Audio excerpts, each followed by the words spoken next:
kita sendiri udah evaluate resiko-resiko kayak entah kemungkinan yang bisnis model yang ini mungkin nggak works misalkan, atau yang ini kayaknya bakal nggak sampai deh targetnya, dan semua itu akan didiskusin sebelum kita ke Palu. Hai Founders, balik lagi bersama kita di Ngobis, Ngobrol Bisnis by Teman Startup. Hari ini kita pengen ngobrol-ngobrol terkait fundraising atau juga venture capital sama seorang, panggilannya apa nih? Kakak, Mas, atau Koko, atau Terserah. Bang. Terserah. Kita panggil ini Panggilnya kan? terserah. Terserah. Kita panggil Mas kali. Iya, boleh. Boleh ya, Mas Boleh. ya. Biar lebih formal. Atau Kak kali ya. Enggak. Kak tuh kayak adik-adik gitu loh, nanti ngomongnya kayak enak adik-adikan banget ya. Mas kali ya, lebih Mas aja, kayak, Mas. Oke. Sama Mas Richie Wirjan dari Kejora SBI Orbit. Yes, thank you for having me. Boleh nggak nih Mas Richie kenalin dulu dong, kayak Mas Richie tuh di Kejora SBI Orbit itu sebagai apa jabatannya, terus Kejora SBI Orbit ini tuh apa gitu. Oke. Thank you Lei. Thank you buat teman startup yang lagi dengerin. Bisa panggil saya tadi Mas Richie. Role saya di Kejora SBI Orbit sebagai VP Investment. Jadi memang tugasnya lebih ke cari deals, evaluate deals, kira-kira company mana sih yang bisa diinvest gitu. Dan Kejora SBI Orbit sendiri adalah joint venture fund. Jadi strukturnya co-GP, general partners antara Kejora Capital, top performing Asia Pacific Funds, yang salah satunya manage udah beberapa fund, udah ratusan juta dolar gitu ya, under Kejora Capital, dan juga joint venture-nya sama SBI Holdings dari Jepang. Activity mostly ya ke situ. Kita evaluate, ada deals, kita mentoring beberapa startup, including di incubator, accelerator program, untuk educate sebetulnya as an early founders apa aja sih yang mesti di-build, apa yang mesti perhatiin. So jadi visi ini memang punya tujuan untuk apa ya? Mungkin kita bisa bilang kayak meningkatkan angka startup di Indonesia atau membantu growth dari startup yang ada di Indonesia. Kurang lebih kayak gitu. Kurang lebih begitu. Oke. Nah, kalau misalnya kita ngomongin funding nih, Mas, banyak kan kayak teman-teman startup di sini atau founders gitu. Dari awal kayaknya udah pengen di funding. Kayaknya gue pasti sukses nih kalau dapat duit. Kalau ada duitnya gue bisa jalanin. Kalau kayak gini kan susah, gini. Banyak lah excuse-nya. Sebenarnya kalau menurut Mas Richie sendiri nih, seberapa penting sih funding itu untuk para startup founders di early stage mereka? Sebenarnya kalau nggak mau funding juga nggak apa-apa sih. Nggak apa-apa ya. Karena banyak persepsi yang kesana gitu. Betul. Sebenarnya mau fundraising, kayak mau diinvest sama pihak lain, itu kan pilihan. Kalau ngerasa memang sebetulnya kita nggak perlu fundraising kok, kita nggak perlu investor, emang bisnis sudah jalan as it is, profitable, go terus naik dan sebagainya, kayak ya kalau emang nggak mau cari investor ya nggak apa-apa gitu. Jadi tujuannya fundraising tuh bukan kayak lu ikut-ikutan gitu loh, kayak ngobrol nih sesama founders kan, ini gue habis fundraising, gue dapet term sheet dari si ini misalnya gitu ya, visi ini gitu. Dan kadang-kadang tuh ada egonya kan. Dia bisa fundraise, masa gue nggak bisa sih.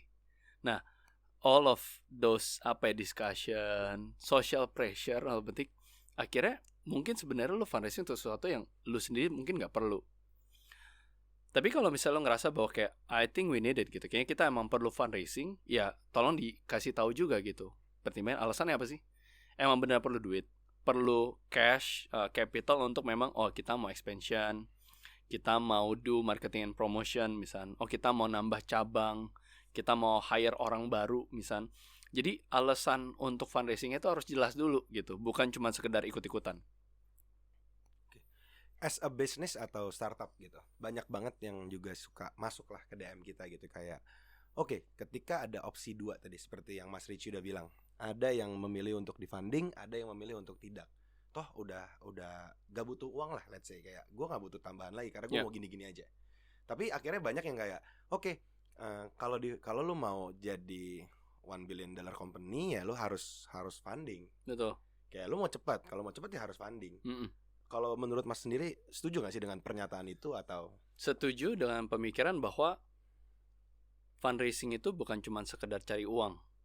Bahwa Makanya ada istilah namanya smart money sama dumb money gitu ya, bahwa dumb money itu cuman purely duit gitu ya.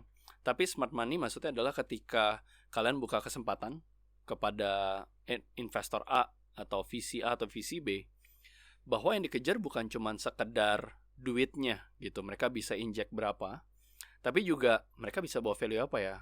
Contoh ekosistem gitu. Di Kejora sendiri, Kejora Capital, kita punya network nih. Terakhir salah satu portfolio kita yang fundraise cukup besar itu adalah Si Cepat Logistik. And in our ecosystem ada Investri, ada Career Group gitu di pilar HR. Jadi baik lagi bahwa startup itu ngejarin tuh jangan cuma ngejarin uang. Tapi ketika kalau misalnya gue masuk atau gue minta investor ini, kira-kira dia bisa profit apa lagi? Nah, makanya salah satu ngomongin soal network, nanti dibantu kenalin ke sini, dibantu partnership sama si portfolio yang ini gitu. So there's always a reason untuk kita bisa ngeliat this is not just money gitu. This is something more than money. Oke. Jadi dengan adanya ekosistem misalnya, itu secara real memang dari misalnya let's say dari visi nih, memang secara aktif membantu startup ini untuk terus kayak apa yang bisa gue bantu sih? Gue akan carikan anything yang lu butuh gitu. Nah mungkin biar dipahamin gitu ya, di tipikalnya visi sendiri tuh, visi tuh beda-beda gitu ya. Setiap visi punya cara mereka operate, investment mandat dari investasi juga beda-beda. Ada beberapa visi yang tipe investmentnya adalah spray and pray.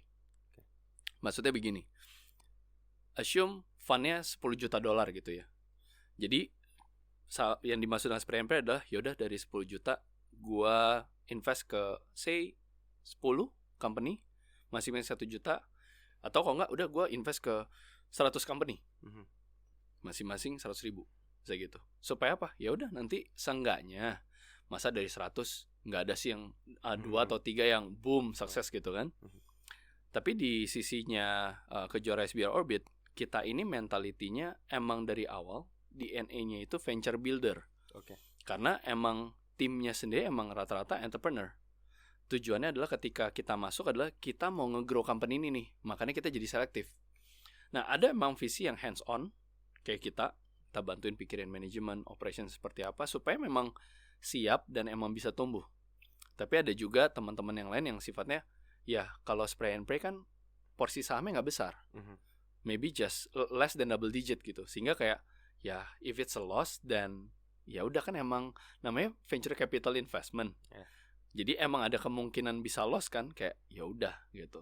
So it depends. So makanya waktu di salah satu videonya teman Startup Academy waktu kemarin sharing adalah ya kita ngingetin bahwa kalau milih investor hati-hati gitu, karena ada yang ngasih smart money, ada yang ngasih dumb money. So it depends apa yang kalian cari gitu. Jadi ini ada di Teman Startup Academy nih ya? Ada. Jadi buat teman-teman ya. Udah syuting udah. Jadi buat teman-teman yang mau tahu bisa langsung kali ya. Bisa dicek langsung di Teman Startup Academy. Nah, tadi kalau kita ngomongin juga funding ini kan berarti salah satunya udah pasti duit lah. Duit yang dikucurkan lah untuk cash flow si startup ini gitu. Sebenarnya seberapa penting sih menurut Mas Richie cash flow dalam sebuah perusahaan yang di early stage ini yang pasti jor-joran gitu. Kayak udah pasti mungkin most probably hampir semuanya minus. Betul. Makanya dia datang ke VC. Kalau plus ngapain kan gitu. Maksudnya itu jadi salah satu tolak ukur gak sih Mas? Maksudnya apa yang dilihat VC atau investor terhadap cash flow ini? Mungkin sebelum ngomongin soal minus-minusan gitu ya, lebih kepada kayak ini company ngasih solusinya jelas gak gitu. Karena kadang-kadang dari founder sendiri beberapa dibutakan sama namanya idealismenya mereka sendiri. Jadi mereka paling yakin bahwa solusi yang gue buat ini nggak pernah ada yang punya, nggak pernah ada yang pernah bikin. Jadi ketika ditanya punya kompetitor gak? Oh nggak ada. We are number one. Kita nomor 1 gitu. Tapi ketika dieksplor kayak sebenarnya nggak juga. Including marketnya ada apa enggak, solusinya ada gak? Iya ada gitu. Tapi berapa banyak orang sih yang ngerasa bahwa ini beneran masalah? Dari situ aja tuh beberapa hal, I would say that details itu beberapa startup juga nggak bisa jawab dengan jelas, makanya kita mesti nge-challenge. So hopefully even dari situ bisa dimulai bahwa kayak kayaknya yang investor lihat tuh itu ya rupanya ya. Beberapa aspek lah kurang lebih itu mungkin yang sering kelupaan. Oke. Di startup founders. Jadi ketika let's say misalnya ini ada startup yang foundersnya oke gue mau men-challenge diri gue untuk pitch lah. Berarti kan sebenarnya dalam proses pitch ini mau akhirnya dapat fundingnya atau akhirnya nggak jadi pun, ini banyak insight yang akan diberikan oleh VC. True. Okay. Nah, kadang-kadang startup founders ada yang nggak berani nge-pitch atau pitch-nya selektif banget. Oke. Karena kayak gue udah tau lah kalau yang si investor ini kayaknya bukan invest ke sektor ini deh gitu. Oke, that's good kalau tahu. Tapi kadang-kadang ada yang resisten juga kayak nggak siap udahlah pokoknya kita bikin pitch deck tuh sesempurna mungkin. Ya kan? Which is akhirnya nggak fundraising. Kenapa? Karena kelamaan ngedit slide, kelamaan ngedit ini dan itu, akhirnya nggak jalan-jalan gitu. Means kayak kalau emang lu mau fundraising ya udah mulai keliling ketemu sama investor. Toh belum pernah sih gitu denger cerita yang kayak pertama kali fundraise nge-pitch terus langsung sign kayak di atas meja, tanda tangan di atas tisu gitu ya kayak that's some of the Silicon Valley story yang pernah ada, yes gitu. Tapi at this time venture capital juga mulai evaluate-nya agak lebih tajam, especially post pandemic kan. Kenapa? Karena selama pandemi itu startup tuh pada dites lah. Kayak ini this is like a pressure cooker gitu. Lu lolos gak nih masa pandemi ini gitu. So I think VC sendiri juga evaluasi lebih detail sekarang. Oke. Nah, kalau kita ngomongin lebih teknis lah. Banyak lah yang kayak dari film drama Korea. Ya. Film-film semua sekarang Instagram, Twitter semua lagi apa-apa startup gitu. Sebenarnya bener gak sih Mas kalau misalnya ada nih nyari investor ntar ini aja ntar tabrakan ternyata itu dia ya kan banyak nih dan ini lumayan merasuk nih founders gitu. Wih, gue sekali pitching 1 tahun kerja langsung ganti Mercy. Misalnya gitu. Sebenarnya gimana sih stepnya kalau bener-bener nih kayak startup tuh mau ketemu VC itu kayak gimana sih? Kalau ngutip dari film itu ya. Kayak it's ya namanya drama ya. Kalau kita sih ngelihat kita habis nginjek duit gitu ya ke satu company terus besokannya foundernya toto ganti Mercy sih, we will be so upset ya gitu. So I think that's drama lah gitu. Tapi kalau lu tanya kayak prosesnya sebenarnya gimana sih? Apakah beneran secepat itu gitu? Ya kalau emang gini, di early stage investment sebetulnya proses VC itu beda-beda gitu ya. Nah, gue akan cerita lebih dari sisinya kita nih gitu. Yang memang kita lakuinnya kayak gimana sih? Bahwa prosesnya kurang lebih bisa sekitar 1 bulan, 2 bulan gitu. Or even untuk yang bigger company itu bisa sampai 3 bulan, 4 bulan gitu. Kenapa? Karena semakin besar company-nya, maka informasi, data, financials, tahunnya biasa kan company tersebut foundingnya udah lebih lama gitu ya. Sedangkan untuk yang di early stage, say company-nya baru kebentuk kapan? Baru launch justru tahun lalu waktu pandemi gitu ya. Atau bahkan di 2009. Nah, sebetulnya kan transaksi data dan sebagainya kan sebetulnya nggak sebegitu banyaknya gitu. So, ketika tim investment di-evaluate, itu at least digest datanya nggak terlalu banyak. Sehingga time-nya lebih time consuming-nya lebih sedikit. Dan ketika kita terima pitch deck gitu, memang yang pertama kali kita lihat adalah ini beneran nggak produknya udah jadi. Karena kadang-kadang lu ketika terima pitch deck gitu ya, wah kan keren ya. Kalau di slide tuh kayak wah ini UI yang page ini begini gitu. Tapi begitu dia bisa demo gitu, enggak kita belum jadi gitu kayak wah padahal udah keren banget gitu.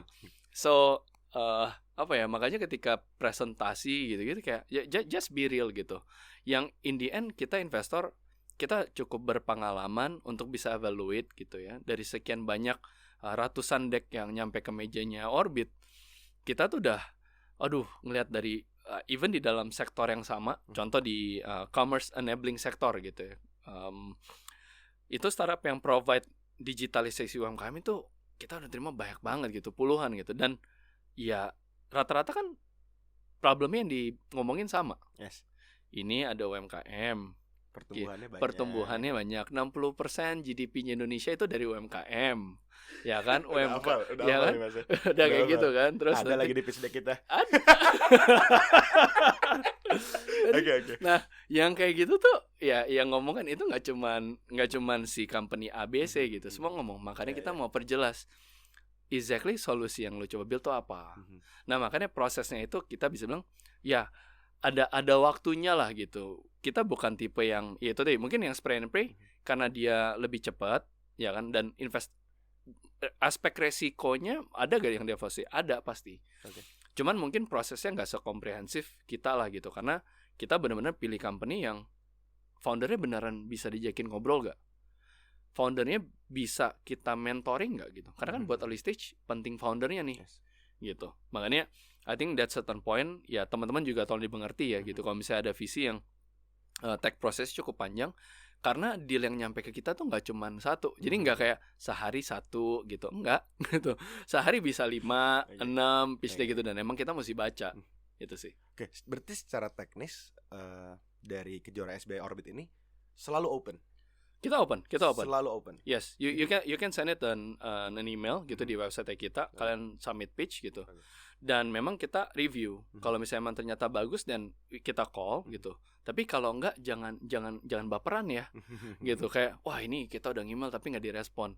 Possibly mungkin enggak fit in atau kita kurang happy sama pitch deck-nya, kayak ya udah gitu.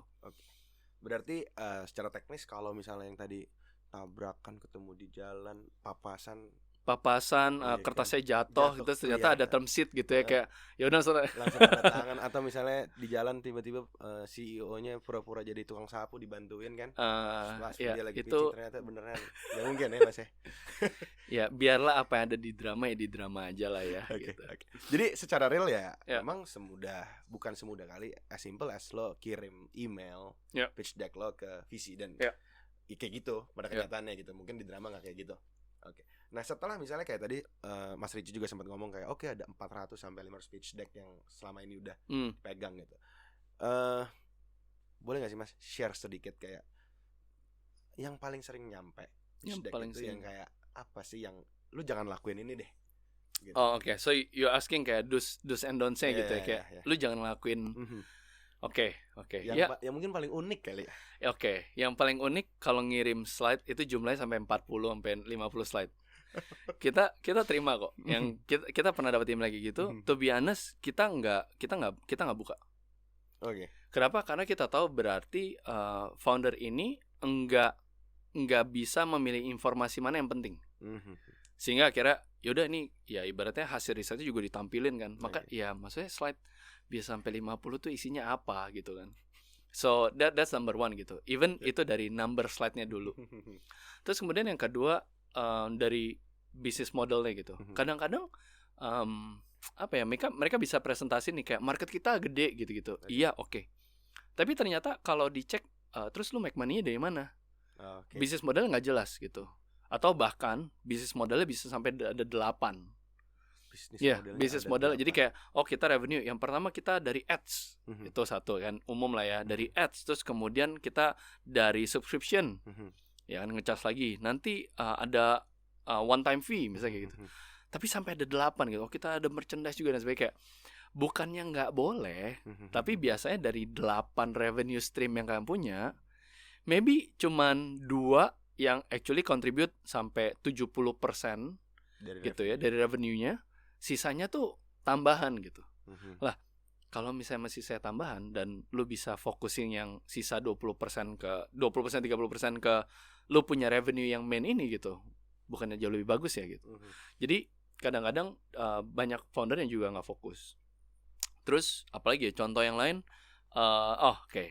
Yang ini menarik nih. Ini true times. Jadi bukan cuman pas yang pertama nih. Jadi gini, kita terima pitch deck. Dapat nih, dibikin projections kan. Kita planning, say sekarang nih bulan April gitu ya. Kita planning bulan Juni itu bakal naik tuh. Naiknya bakal exponential banget gitu. Kita say no ke company ini gitu. Terus nanti kita ketemu lah lagi di 3 bulan atau 4 bulan kemudian. Di resend pitch deck atau bisa dia resign atau kita revisit lagi karena kita bilang kayaknya too early deh, misalnya kayak gitu. Jadi iya, saya ngingetin ya, kalau misalnya ada VC bilang too early gitu ya, sometimes memang intentionally emang bilang too early gitu. By means kayaknya kalian belum siap, tractionnya belum jadi gitu. Jadi jangan marah. Karena emang too early emang ada alasannya gitu. Bukan alasan dibuat-buat. Bukan. Karena memang benar kayak sometimes kayaknya kalian belum kayak kecepatan deh. Tunggu 3 bulan lagi deh, coba lihat ada tractionnya gak. Gitu. Nah, balik ke cerita tadi ya. In our case, yang tahun lalu nge-pitch ke kita gitu ya, kita bakal eksponensial nih abis pandemi, ini bakal naik gitu kan. Terus kita ketemu lagi nih tahun ini, enggak naik. Salah projection ini. Nah, terus kita tanya kan, kenapa kok nggak naik? Iya, soalnya belum ada injectionnya. Nah, maksudnya jangan itu dia, kayak jangan sampai kita bergantung sama uangnya orang lain gitu loh. Kalau misalnya ternyata lu udah set projection seperti itu, dan lu kan bisa ngitung kan bahwa kayak ya emang kita bisa aiming segini nih, kita jalanin gitu with or without investment money gitu. Jadi kayak ya itu mesti bisa ke-achieve. Kenapa? Karena lu udah presentasiin. Dan lu bakal claiming kayak gitu. Now begitu ketemu di tahun ini lagi dan ternyata gak kemana-mana, buat investor kan kayak jadi kalau misalnya gue taruh duit pun bakal kemana-mana gak? Belum tentu kan. Kenapa? Karena kemarin lu udah presentasin ke kita masih di titik yang sama. So why should we invest gitu? Dan lu gak bisa bilang bahwa ya saya nunggu diinvest sama bapak dulu, nanti saya naikin salesnya. Kayak ya gak gitu. Gitu. Ya berarti maksudnya banyak founders juga yang mungkin salah kira gitu atau lupa. Karena visi ini kan bukan orang tua kalian nih. Yang kalau kayak ngasih duit ya udah cuma-cuma. Kalau lo gagal paling uang sekolah. Kan gak kayak gitu. Nope. Bisnis ya tetap bisnis gitu. Visi ketika taruh duit ya mungkin butuh due diligence yang panjang, melihat lo apa sih kalau gua belum kasih duitnya lo kayak gimana. Tapi kalau gue udah kasih sejauh apa. Betul. Jadi kadang-kadang banyak hal-hal tersebut yang mungkin dilupakan kali ya. Cuman enak lihat anaknya doang gitu. Nggak, kadang-kadang bangga. Maksudnya salah satu hal yang dikejar sama founders yang masih pada muda gitu adalah kayak ketika lu berhasil fundraising, terus nama startup lu tuh masuk di salah satu media, kayak company A berhasil meraih pendanaan seri apa sebesar berapa juta dolar. Jelas pasti ya egonya naik lah gitu. But remember, itu tuh cuman salah satu part dari all of this euphoria ketika lo fundraising gitu. Meanwhile, responsibility ketika lo terima duit orang, it's even heavier actually. Lebih susah gitu. Euphoria kayak cuman, kita masuk berita gitu. Udah besokannya ya nambah karyawan dan sebagainya, kayak it's not that easy gitu. Tadi seru sih sempat pas Mas Richie ngomong founders ego nih. Gue yakin juga gue sama teman-teman founders ini kalau memang kepingin untuk di funding segala macam, pasti itu suatu hal yang sangat dinantikan nih. Gue pengen repost berita dari media ini, gue masukin story gue biar teman-teman gue tahu, dosen kampus gue dulu tahu, yang dulu marahin gue dulu SMA gitu. At least teman-teman lo congrats lah kan di DM gitu. Nah, pas lo bilang tadi itu cuma salah satu euforia yang lo dapetin paling sebulan paling lama. Lo bayarin makan keluarga lo gitu. But then besokannya ya itu duit udah ada di rekening lo, Pak. Betul. Ya mau lo apain nih gitu. Dan itu bukan duit cuma-cuma loh. Yes. Jadi, dan harus dipertanggungjawabin. Nah, kalau menurut lo, sebenarnya seperti apa sih ketika duit itu sudah dimasukkan ke dalam duit si founders nih? Apakah sebenarnya seenak itu nih ngecek rekening gitu atau gimana gitu? Ngecek rekening sih happy aja ya kan, kayak duit masuk gitu kan. Di Orbit kita udah invest. Dan ini berarti kalau gua kotakin gitu, ini kita ngomongin apa? Kita bicara soal post investment gitu ya. Setelah diinvest, terus kita sebagai founder mesti ngapain gitu? Ya sebenarnya tetap business as usual gitu ya. Karena kan emang lu minta duit itu karena lu udah jelas lu butuh buat apa aja. Berarti berikutnya adalah yang lu harus lakukan adalah ini bicara soal eksekusinya gitu. Apa yang lu udah planningin waktu lu pitching ke kita bahwa kita fundraise sekian, kita akan pakai duitnya buat ini, kita mau expand ke sini dan sebagainya. Ya itu dieksekusin. Dan dari situ lu akan berikan report bulanan, misalnya update ke investor bahwa kita abis bulan ini kita ngelakuin ini, this is our, ada istilahnya management account, yang bukan di audit ya. Tapi laporan keuangan yang diberikan ke investor misalnya seperti itu.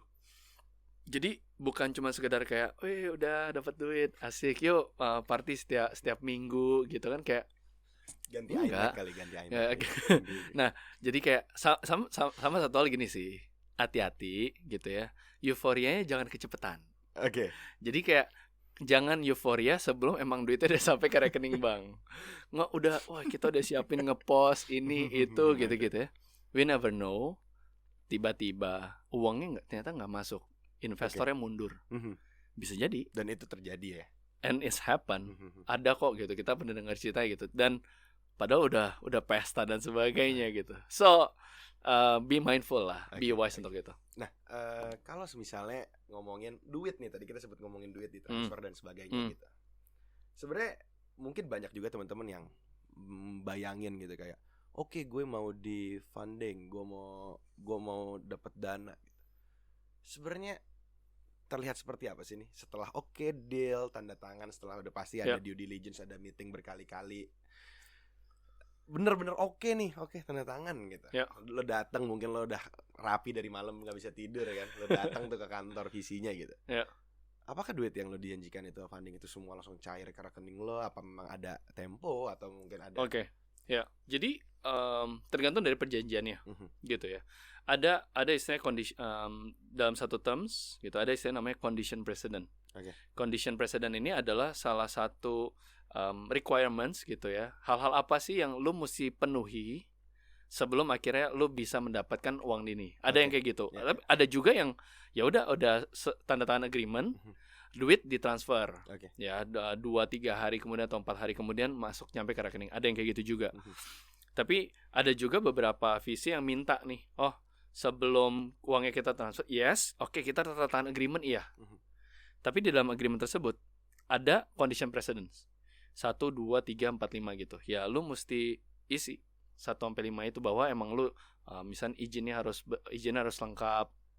Karena waktu due diligence yang legal kemarin, ternyata surat domisilinya belum update misalnya kayak gitu. Ya, all of those requirements bisa jadi diminta dan lu harus fulfill dulu sebelum akhirnya uang itu ditransfer.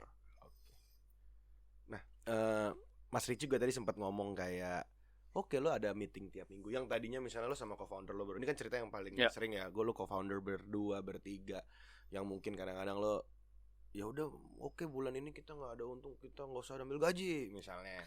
Terus bulan ini lagi untung kita pakai setengah gitu. But then mungkin ya pasti itu bertumbuh, akhirnya lo punya duit dan akhirnya mungkin lo di funding. Dan akhirnya semua kebebasan dan idealisme lo sebagai co-founder ini bukan hancur lah ya, tapi mungkin harus diturunin gitu. Dan lo harus bekerja sama seseorang yang mendanai lo nih visi ini gitu. Sebenarnya seperti apa sih secara teknis bekerja bersama visi ini? Yang tadi lo bilang ada management account. Itu sebenarnya gimana sih? Jadi gue nggak mau bilang bahwa idealismenya ditekan dan sebagainya. Karena remember bahwa tugasnya kita sebagai visi, kita itu investor. Means operation dan management tetap ada di tangannya si founder dan co-foundersnya gitu ya. Nah, ketika kita invest dan kita support gitu, means berarti kayak emang karena kita udah percaya sama kalian bisa ngejalanin bisnis tersebut gitu ya, taking role as a founder dan juga si co-founder. Nah, teknisnya seperti apa adalah salah satu contoh ya, ini yang benar-benar teknis ya, kayak bikin WhatsApp group. Ya kan, lu mau seteknis itu kan, ya kan? Kita bikin WhatsApp group, discussions kayak kira-kira kita kenalin ke ke klien ini, kita kenalin ke partner kita yang ini gitu ya. Kita bantu mereka arrange meeting. Nah begitu mereka udah meeting, masalah kayak apakah itu jadi deal atau tidak, itu udah balik ke tangannya si founder itu sendiri gitu. We do our part to connect misalnya. Terus nanti misalkan kita lihat kayak mereka dari co-founder ada ide baru nih. Pak, kita ada mau bikin ini nih. Yaudah yuk, mau diskusi gak gitu. Yuk, siapin waktu. Ya udah, arrange meeting either online atau offline. Diskusi, udah jadi, yaudah mereka eksekusi. Gitu. Perlu dikenalin sama siapa lagi? Kita kenalin ini ya. Kita bantuin ke sini. Jadi baik lagi, it depends on the visi gitu ya. Meanwhile kalau di Kejora SBI Orbit kita hands on itu. Untuk benar-benar mau, karena memang in our DNA we are venture builder gitu. Oke. Terus juga banyak nih yang kayak sering ngomong, maksudnya semua punya agenda masing-masing. Si founders punya agenda untuk mendapatkan dana, VC punya agenda juga untuk mendapatkan kemajuan lah dari si bahasa lo halus banget, dari kemajuan growth lah dari si startup. Yeah. But then investor si VC ini juga punya agenda untuk mendapatkan duit. Oke. Banyak yang sering bilang, bener apa enggak sih sebenarnya Mas? Kalau misalnya ketika lo udah ada funding dari VC gitu, lo meeting. Ya sekarang misalnya lo sebagai VP gitu, gue nggak tahu in reality apakah lo benar-benar berurusan langsung sama si startup atau enggak. Gitu. Kalau misalnya iya gitu, sekarang lo pasti punya agenda dong, punya data, punya target gitu. Betul. Sering terjadi cerita, sering ada yang cerita tuh kayak, ya udah gue pengennya segini traction ya bulan depan, nggak mau tahu caranya gimana. Ya, oke. It's happening gitu ya. Karena gini, kadang-kadang apa yang kita minta itu kita set. Jadi gini, ketika ngomongin contoh projections gitu ya. Say dalam 6 bulan, lo bilang bahwa kayak kita bulan ini kita berhasil acquire 1,000 customer, bulan depan 2,000, 3,000, 4,000, 5,000, terus kan sampai pokoknya akhir tahun kita bisa achieve 25,000 misal gitu. Dan buat VC adalah gini, kita bisa double check apakah itu make sense atau tidak dari si financials yang lo udah buat gitu ya. Dan kalaupun emang ternyata bisa, means KPI atau target itu memang kita set dan kita say yes into it sama-sama. Makanya ketika nanti udah sambil jalan ada reporting, ada ketemuan bulanan dan sebagainya, kita mau ngingetin bahwa kayak ingat ya targetnya segini loh yang waktu itu kita udah janjian sama-sama. Nah, what will happen? Ternyata nggak nyampe nih, gitu, gagal. We could say that's a part of the venture risk, gitu ya, bahwa kayak emang ada kemungkinan gagal dan nggak tercapai. Cuma pertanyaan adalah kita sebagai si VC nih, kita mau ngapain? Apakah kita diam aja?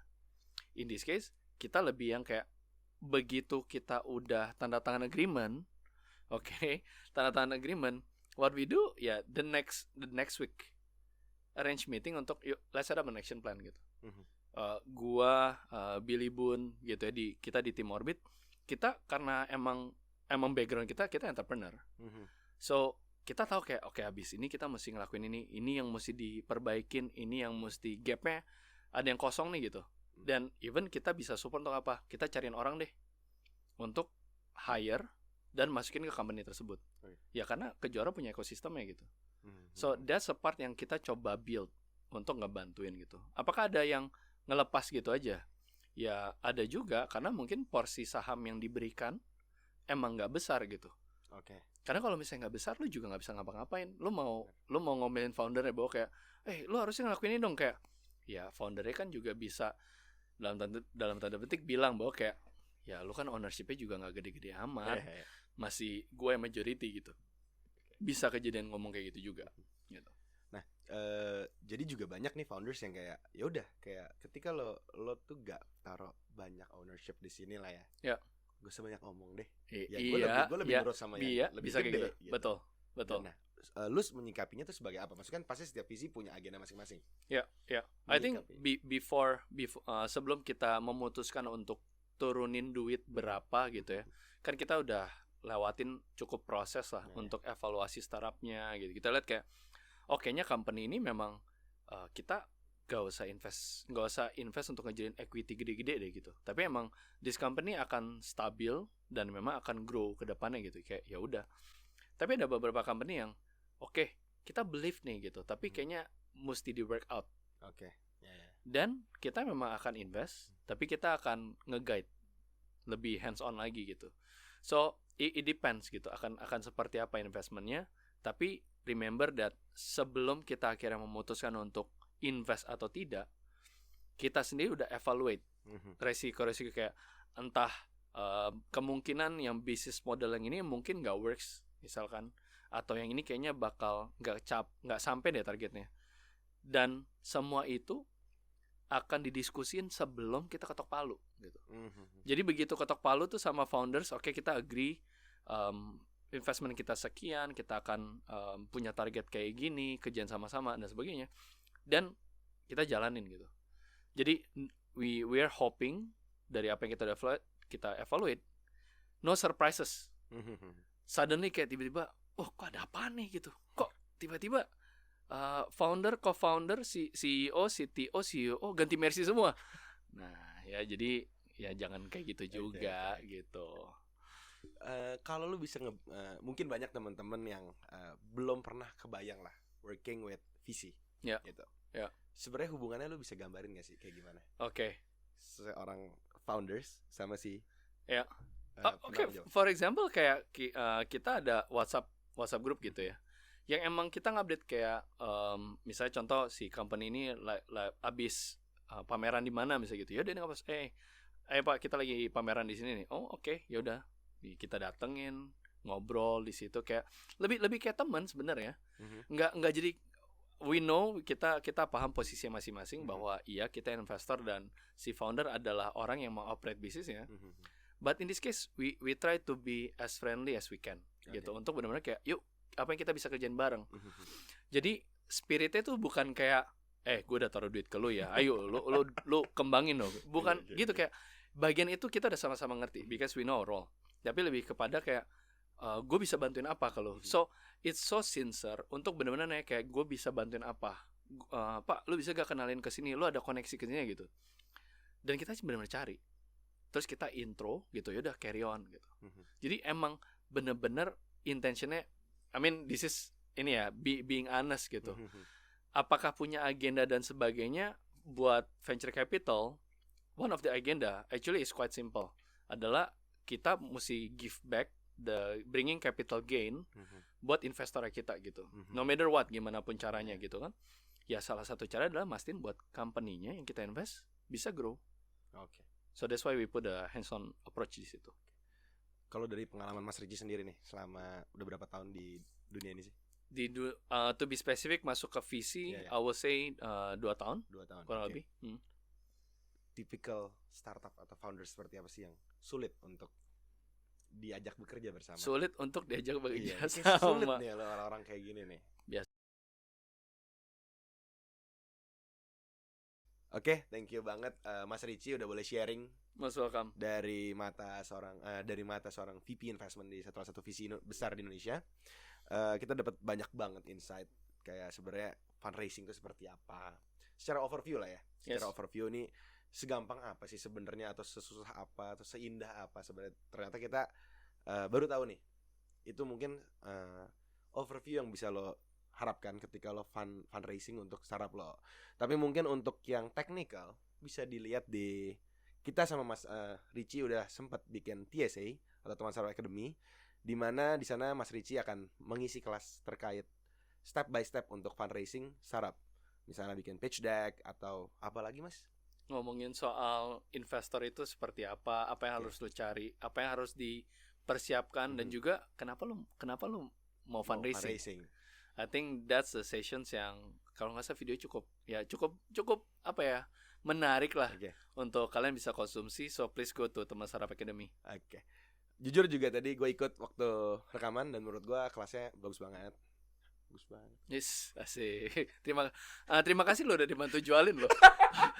Harusnya tuh yang bilang kayak gitu tuh saya gitu yang boleh agak bangga gitu loh.